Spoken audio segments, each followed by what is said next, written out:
শান্তিনিকেতন মানে লাল মাটি, সবুজ শস্য ক্ষেত,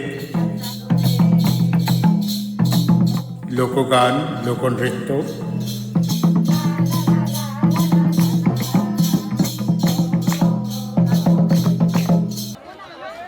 শান্তিনিকেতন মানে সোনাঝুরির ঘাট, উত্তরায়ণের অপূর্ব সব বাড়ি, গাছে ঘেরা লাল মাটির পথ, প্রকৃতির কোলে গড়ে ওঠা শিক্ষাঙ্গন, আর সর্বোপরি আমাদের রবীন্দ্রনাথ। আমার আজকের গল্প শান্তিনিকেতন, আমরা আর খেয়া কুটির। এবার আর নিজের গাড়ি নয়, একটা 7 সিটার নিয়েছি। বেলঘরিয়া ব্রিজ বন্ধ থাকায় কল্যাণী এক্সপ্রেসওয়ে নতুন রাস্তা ধরেই দক্ষিণেশ্বরের গঙ্গা পেরোলাম। সারা বছরই বেড়াই, কিন্তু বৃষ্টি আর অর্পণ দেশে এলে সে বেড়ানোটাই অন্যরকম হয়ে যায়, প্রায় পিকনিকের মতো। চলেছি দুর্গাপুর এক্সপ্রেসওয়ে ধরে। যেসব জায়গায় কাজ চলছিল তা শেষ হয়ে গেছে। রাস্তা এখন আরও চওড়া, আরও মসৃণ। আর কিছুক্ষণের মধ্যেই আমরা হোটেল লাবণ্যয় চলে আসবো চা খাওয়ার জন্য।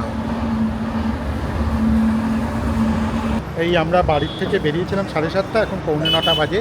মাঝখানে তেল ভরতে হয়েছিল। আমরা যাচ্ছি আজকে 21শে ফেব্রুয়ারি ভাষা দিবসের দিনে শান্তিনিকেতনে। আর আমরা দাঁড়িয়ে আছি হোটেল লাবণ্য, যেটা আগে হোটেল নবান্ন ছিল। এখানে সবাই মিটিং পয়েন্ট হিসাবে ধরতো, নামটা বদলে গেছে, খেয়াল রাখবেন। তন্দুরি চায়ের অর্ডার দিয়েছি, ওখানে হচ্ছে। আর এইখানে ওরা বিস্কুট নিয়ে আসছে, জল নিয়ে আসছে। এইখানে আমাদের তন্দুরি চা রেডি হচ্ছে। এই যে তন্দুরি চা রেডি হচ্ছে।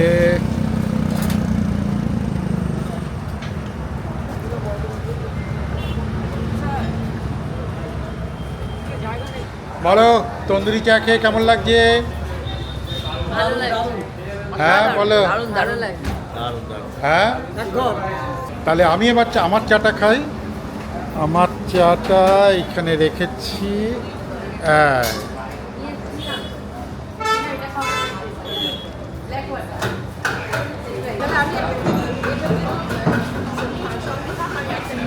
আমি ওকে খেতে বললাম, ও কিছুতেই খাচ্ছে না, যেটা খেলেই পড়ে যাবে। এখানে লেটেস্ট ট্রেন্ড কালো জল নিয়ে কিছু একটা চলছে। এরা কালো জল কিনেছে, সেই নিয়ে আবার ঝাঁকাচ্ছে। গেল ব্ল্যাক ওয়াটার বলো, কালো জল আবার? ও আচ্ছা, ব্ল্যাক ওয়াটার। কালো জল মানে বলা যাবে না, ব্ল্যাক ওয়াটার।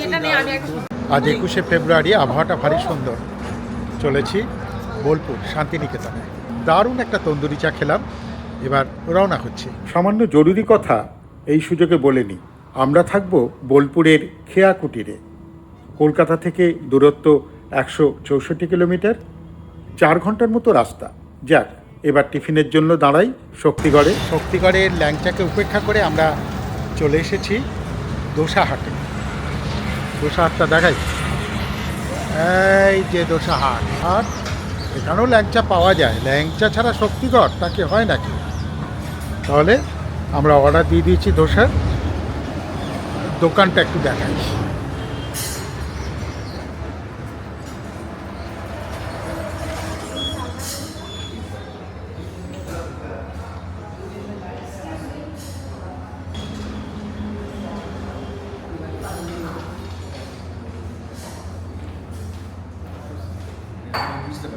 এই তোমরা কি অর্ডার দিলে?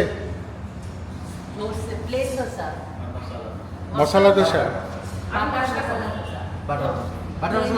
বাটার মশলা। তোমার দোসা এসে গেছে, সাদা দোসা, প্লেন দোসা।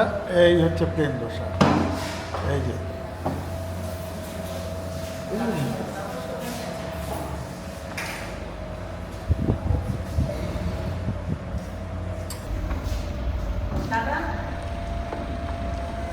দাদা চলে আসুন। বাড়ি থেকে আনা মিষ্টি বাদ দিয়ে সেই ল্যাংচাটাই খাওয়া হলো। কিন্তু আমার ভিডিওতে খাওয়া দাওয়া প্রায় থাকেই না, জানেন তো। কিন্তু এরা যেভাবে জমিয়ে খাচ্ছে, না দেখালে চলে। আমরা আবার রওনা হব একদম খেয়া কুটিরে, অর্থাৎ বোলপুর শান্তিনিকেতনে, প্রায় প্রান্তিকের কাছাকাছি। আবার চড়ুইবেতি, এবং 5 ঘন্টা পর পৌঁছে গেলাম খেয়া কুটিরে। গুগলে এই কাঁচা রাস্তাটা দেখায় না, তাই ভেবেছিলাম গাড়ি বোধহয় রাস্তাতেই রাখতে হবে। তা না, একটা বড় গাড়ি দিব্যি ভেতরে ধরে যায়।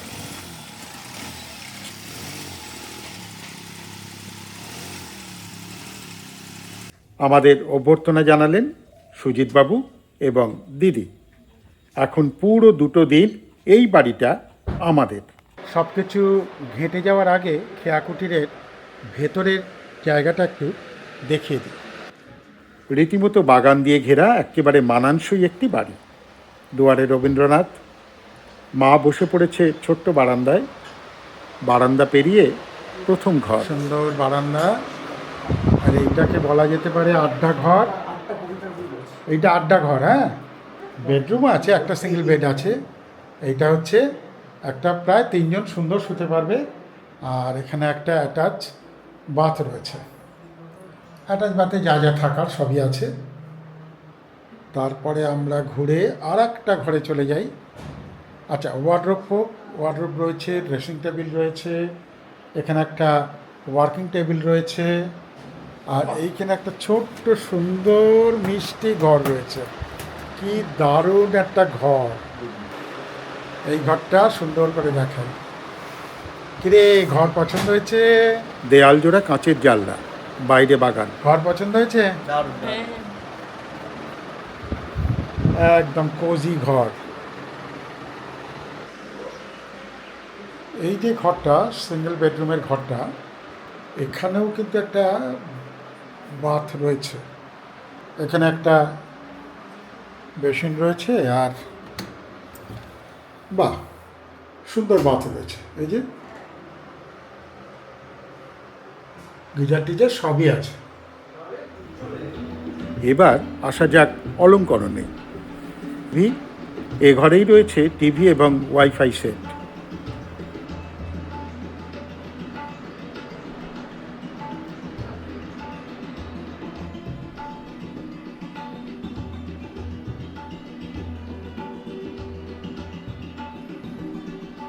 মশা থেকে বাঁচতে প্রত্যেকটি বাইরের জানলায় নেট দেওয়া রয়েছে।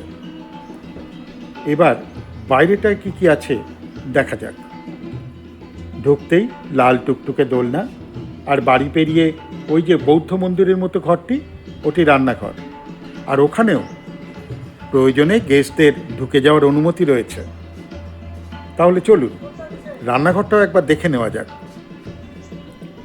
যাওয়ার পথেতেও সবুজ লতাপাতার বাহার।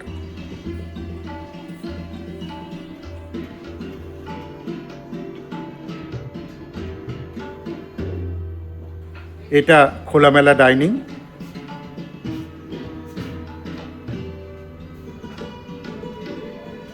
রান্নাঘরের দেওয়ালও অজ্ঞাত শিল্পের নজর এড়ায়নি।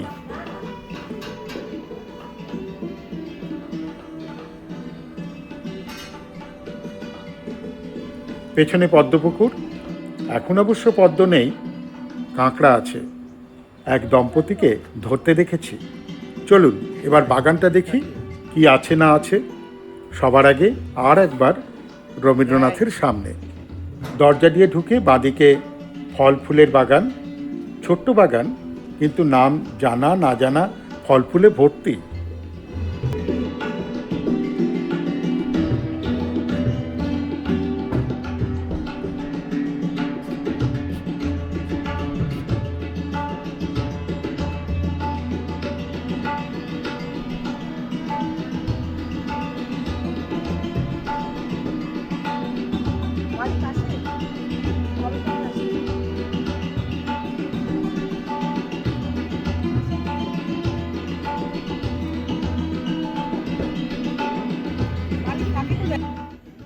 সারা শান্তিনিকেতন বাগান বিলাসে বিলাসী হয়ে উঠেছে। এখানেও তাই।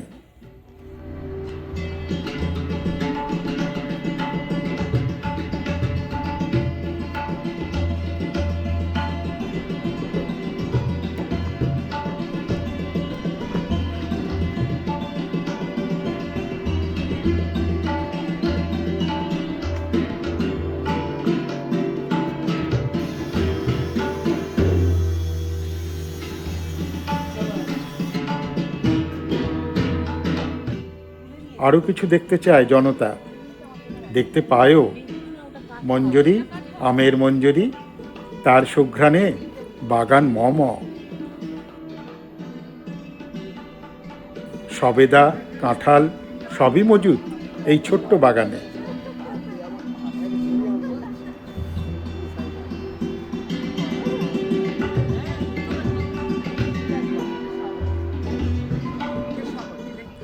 এবার দেখে নেওয়া যাক চারিদিকের কোন পরিবেশের মধ্যে আমরা আছি।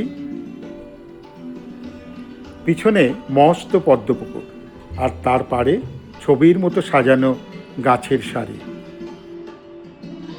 দূরে দূরে কয়েকটা বাড়ি আর সবুজ হলুদ শস্যক্ষেত। একেবারে ফাঁকা জায়গা, দুনিয়া থেকে যেন অনেক দূরে। দুপুরের লাঞ্চ আগেই বলা ছিল, ডাল, ফুলকপি আলুর তরকারি, আর আমরা দিয়েছি মাছ আর বেগুন ভাজা। ব্যাস, এই হচ্ছে আমাদের দুপুরের খাওয়া। দেখে তো ভালোই মনে হচ্ছে, খেয়ে দেখি কি দাঁড়ায়।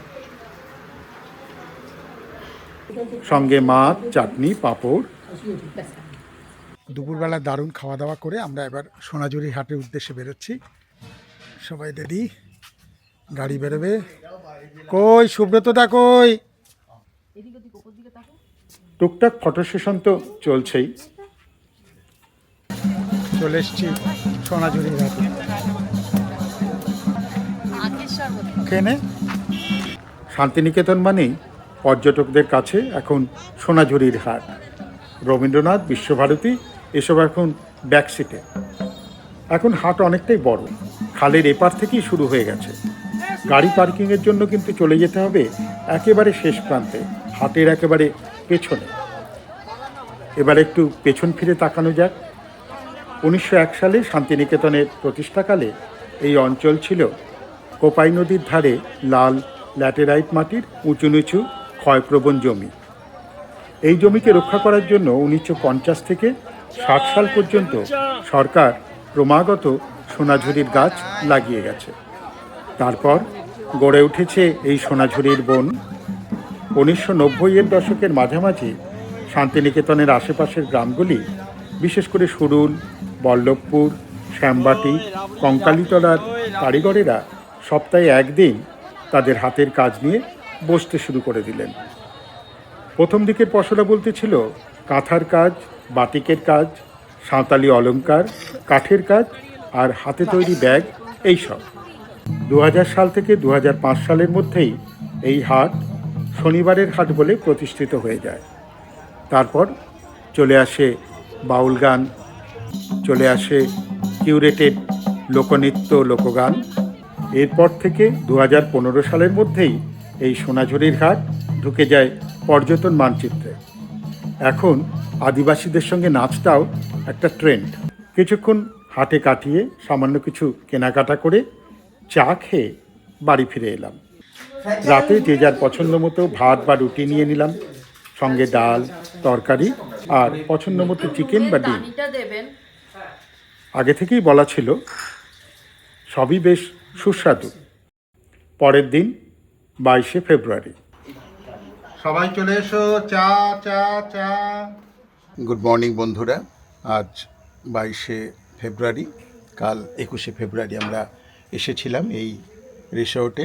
সকালে একটু সুযোগ পাওয়া গেছে, তাহলে এই রিসোর্ট সম্বন্ধে একটু বলে রাখি। এই রিসোর্টে 3টে ভালো ঘর আছে। 3টে ঘরের মধ্যে 2টো ঘরে আপনি 3টে 6 জনের অ্যাকোমোডেশন দিতে পারবেন। আর ঢুকেই বৈঠকখানা গোছের যে ঘরটি রয়েছে সেখানে একটি বেড আছে, তাছাড়া একটা ফোল্ডিং বেড আছে, সেটাকেও আপনি ইউজ করতে পারবেন। তার মানে হিসেব করে দেখা যাচ্ছে প্রায় 8 জনের সুন্দর ব্যবস্থা এখানে রয়েছে। 2টো বাথরুম আছে, 2টো ঘরের সঙ্গে অ্যাটাচ, আর সামনে একটা ছোট্ট বারান্দা, যেটা ছবিতে দেখেছেন, আর সুন্দর বাগান রয়েছে একটা। এই হচ্ছে এর অবয়ব। খুব শান্তির জায়গা।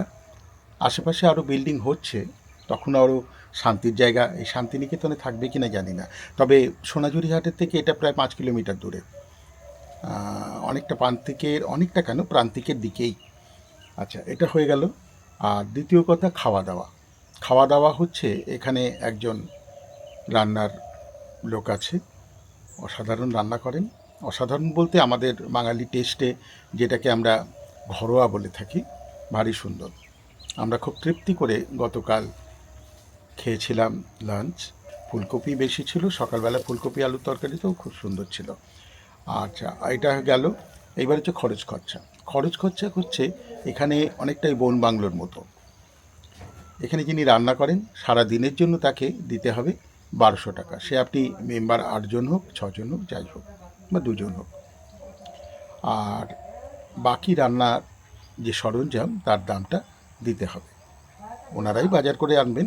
যদি আপনি মনে করেন বাজারে যেতেই পারেন, কিন্তু শান্তিনিকেতনে এসে না বেরিয়ে আপনি বাজার করবেন। আমাকে তো আজকে অফার দেওয়া হয়েছে মাছ আনতে যাওয়ার। কালকে ওরা মাছটা খুব ভালো খাইয়েছিল। আমি যাব না। যখন ভালোই ওরা বাজার করছে করুক। আমাদের একটা প্ল্যান ছিল যে আমরা আজকে শান্তিনিকেতনে বিভিন্ন রকমের হেঁসেল আছে সেখানে খাওয়ার, আমরা সেটাকে বাদ দিয়ে এখানেই খাওয়া স্থির করেছি। অর্থাৎ আপনি যদি জিনিসপত্র কলকাতা থেকে নিয়ে চলে আসেন, অর্থাৎ গাড়ি করে আসেন, তাহলে আপনাদের জিনিসপত্র দিয়েই রান্নাবান্না হতেই পারে, কোনো অসুবিধে নেই। আপনারাও বাজার করে দিতে পারেন, তাতেও কোনো অসুবিধে নেই। খরচ খরচাটা এইভাবে হিসেব করে আপনাকে এখানে চলতে হবে। আজকে আমরা মিউজিয়াম বা উত্তরায়ণ এগুলোর দিকটা দেখার চেষ্টা করব। যদি সম্ভব হয় তাহলে আজকে রবিবার বিশ্বভারতীর ভেতরে ঢোকার ব্যবস্থা, সেটা যদি সম্ভব হয় তাহলে সেটা আমরা করব। কারণ এখন তো ওটা শুধু রবিবারে খুলে দিয়েছে এরকম আমি শুনেছি। এখন আমরা দেখে নিয়ে তবে আপনাদের বিশদে জানাতে পারবো। তাহলে এখনকার মতো রইল, ব্রেকফাস্ট করেই আমরা বেরিয়ে যাব। শান্তিনিকেতনের এই পর্ব এখানেই শেষ করছি। পরবর্তী পর্বে থাকবে উত্তরায়ণ কমপ্লেক্স আর হেরিটেজ ওয়াক নিয়ে বিশদে 2টি পর্ব। দেখতে ভুলবেন না যেন। ওটাই শান্তিনিকেতন। এই এপিসোডটি ভালো লেগে থাকলে লাইক করবেন, শেয়ার করবেন, সাবস্ক্রাইব করে না থাকলে করে নেবেন।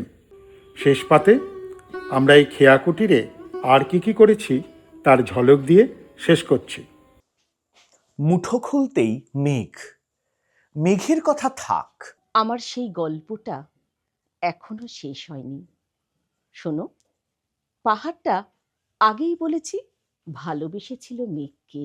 আজ বসন্তের গায়ে হলুদ, আজ বসন্তের গায়ে হলুদ, কাল বসন্তের বিয়া গো, কাল বসন্তের বিয়া।